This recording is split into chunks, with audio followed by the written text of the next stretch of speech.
मेरे प्रिय मित्रों, नमस्कार। फ्रेंड्स, मैं आप सबसे आज 23वें विधि आयोग के बारे में बात करने जा रहा हूं, जिसकी घोषणा कुछ दिनों पहले ही केंद्र सरकार ने की है।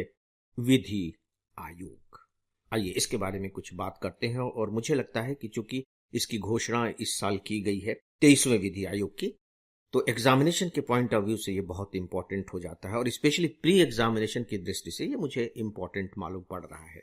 और मैं प्री एग्जामिनेशन को ही ध्यान में रखते हुए आप सबसे कुछ बातें करूंगा। तो सबसे पहले तो हम अभी जिस विधि आयोग की घोषणा की गई है उससे जो बहुत इंपॉर्टेंट प्रश्न बन सकते हैं उन्हें देख लेते हैं। नंबर 1, ये 23वां विधि आयोग है। अब आप देखिए कि इस आयोग का गठन कैसे होगा। इसमें एक तो अध्यक्ष होंगे जो फुल टाइम अध्यक्ष होंगे, चेयरपर्सन कहते हैं, चेयरमैन होंगे, पूर्णकालिक अध्यक्ष। उसके अतिरिक्त 4 पूर्णकालिक सदस्य होंगे। जैसे पूर्णकालिक और अर्ध पूर्णकालिक का अंतर आप समझ रहे हैं। पूर्णकालिक का मतलब है उनकी नियुक्ति यहीं होगी और यहीं परमानेंट वो रहेंगे, काम करेंगे, इसी में लगे रहेंगे। और कभी कभी गवर्नमेंट अस्थायी रूप से भी कर देती है कि जब जरूरत हुई तब यहां आ गए, और नहीं तो आप अपना दूसरा कुछ काम करते रहिए। तो एक अध्यक्ष जो पूर्णकालिक होंगे और 4 पूर्णकालिक सदस्य होंगे, 5 अंशकालिक सदस्य होंगे। मतलब जब जरूरत होती है कुछ कोई अपॉइंट कर देते हैं, उन्हें बीच बीच में बुला लिया जाता है, वो अपना काम भी करते रहेंगे, अंशकालिक सदस्य। एक सचिव होते हैं। जो सबसे महत्वपूर्ण बात है एग्जामिनेशन के पॉइंट ऑफ व्यू से वो ये है कि अब ये जो पूर्णकालिक जो सदस्य होंगे और अध्यक्ष होंगे, ये सुप्रीम कोर्ट और हाई कोर्ट के एक्टिंग जज होंगे।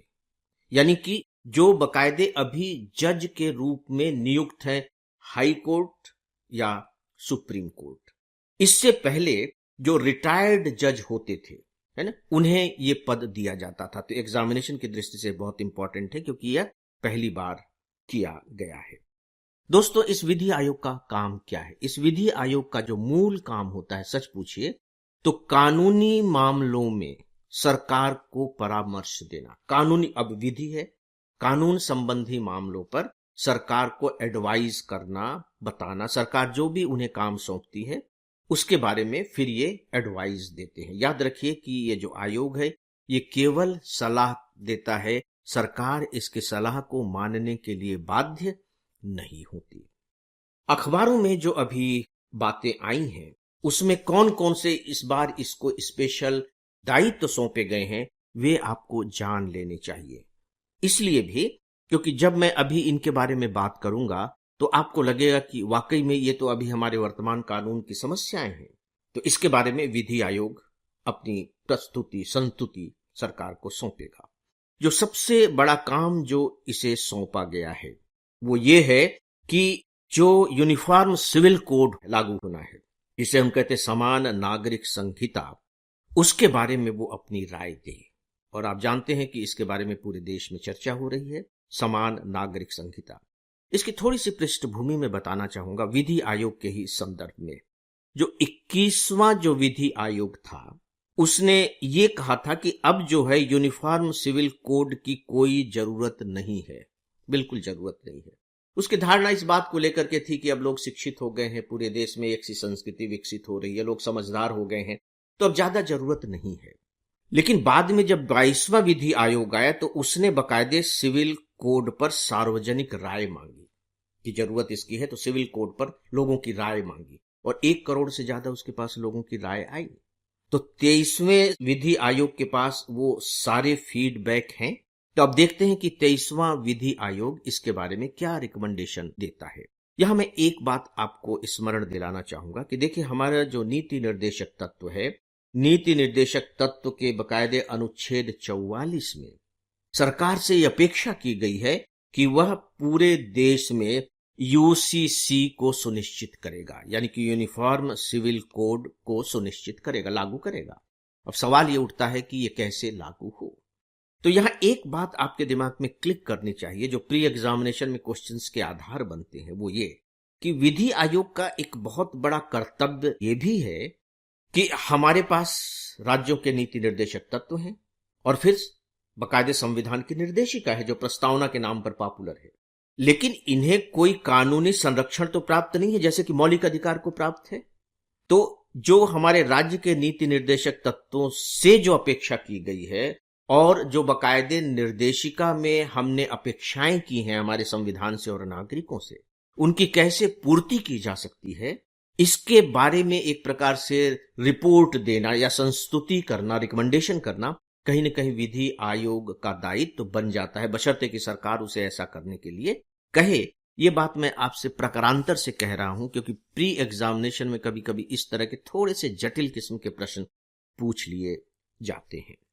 दोस्तों, कुछ और दायित्व भी इस आयोग को सौंपे गए हैं। उदाहरण के तौर पर कि अभी हमारे यहाँ जो कानून लागू हैं, ऐसे कानूनों की समीक्षा की जाए जो गरीब और कमजोर वर्ग के लोगों को प्रभावित करते हैं, लेकिन वो उसका लाभ नहीं उठा पाते, उसकी जटिलताओं से परेशान हो जाते हैं, उसके सिस्टम से परेशान हो जाते हैं।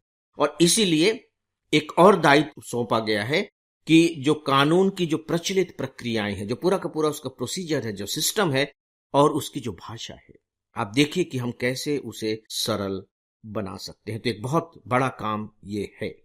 दोस्तों, एक काम और जो सौंपा गया है वो है कि हमारे यहाँ जो जेंडर गैप है वो बहुत ज्यादा है, जिसे आप लैंगिक असमानता कहेंगे, वो बहुत ज्यादा है।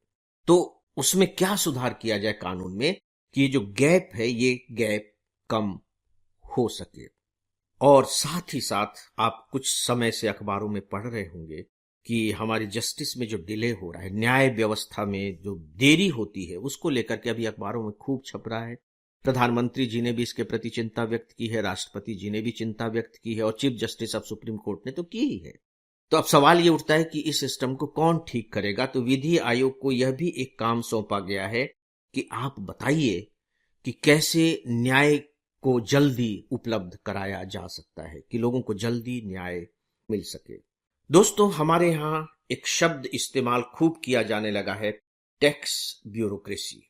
टैक्स ब्यूरोक्रेसी यानी कि हमारे यहाँ जो टैक्स के जो सिस्टम है, जो प्रकार हैं, जो टैक्स भरने के जो तौर तरीके हैं, उसके लिए जितनी रिपोर्ट कंपनियों को पेश करनी पड़ती है, फाइलिंग करनी पड़ती है, उससे कंपनियां बेहद परेशान रहती हैं। और सच पूछिए तो ईज ऑफ डूइंग बिजनेस के रास्ते में ये बहुत बड़ा रोड़ा भी है।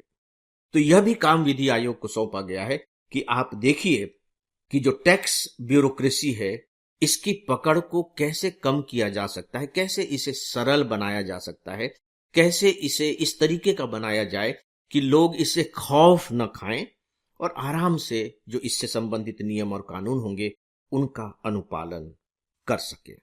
तो फ्रेंड्स, अभी जो विधि आयोग का गठन किया गया है उसको लेकर के कुछ बातें मैंने आपके सामने रखी हैं, लेकिन कुछ तथ्य अभी शेष हैं।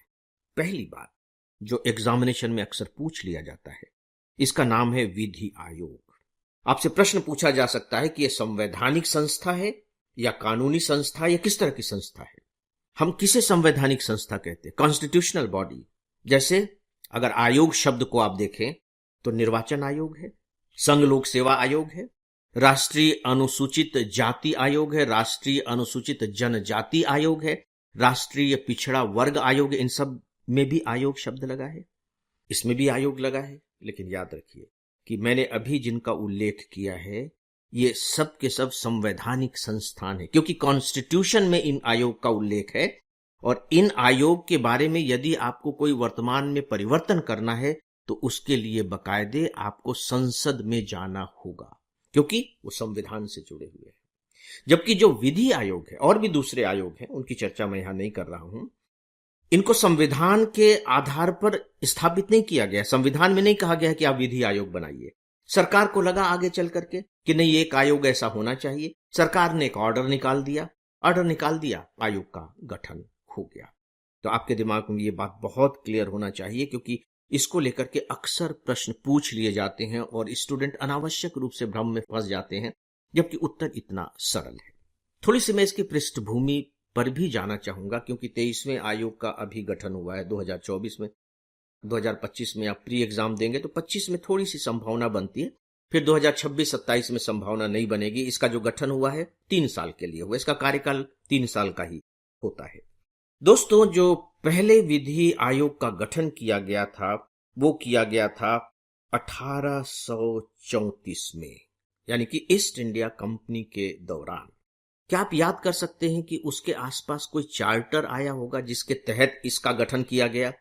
आप दिमाग पर दबाव डालेंगे तो आपको पता लग जाएगा कि हाँ, 1833 में चार्टर एक्ट आया था, चार्टर एक्ट ऑफ इंडिया।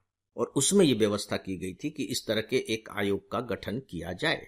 और मजेदार बात यह है कि यदि परीक्षा में पूछ लिया गया कि जो पहला आयोग था अगले साल बन गया, यानी कि 1834 में विधि आयोग बन गया, तो पहले आयोग के चेयरपर्सन कौन थे? तो देखिए, जो पहले आयोग के पहले चेयरपर्सन होते हैं वो महत्वपूर्ण होते ही हैं वैसे भी किसी भी संस्थान के।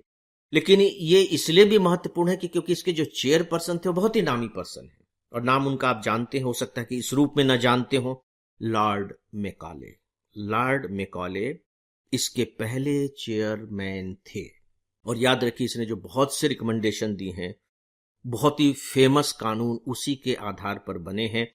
और आईपीसी, सीपीसी, इन सब के बारे में आप बहुत अच्छे से जानते हैं। इंडियन पेनल कोड, ये विधि आयोग की सिफारिश पर ही अस्तित्व में आया था। और इसके बाद जब हमारा देश आजाद हुआ तो 1955 में पहले विधि आयोग का गठन हुआ। तो दोस्तों, ये विधि आयोग के बारे में कुछ महत्वपूर्ण जानकारियां थी, और मुझे लगता है कि इस पर आपकी तैयारी थोड़ी सी ठीक ठाक तरीके की जरूर होनी चाहिए। अगले प्री एग्जामिनेशन की दृष्टि से मुझे ये बहुत महत्वपूर्ण मालूम पड़ रहा है।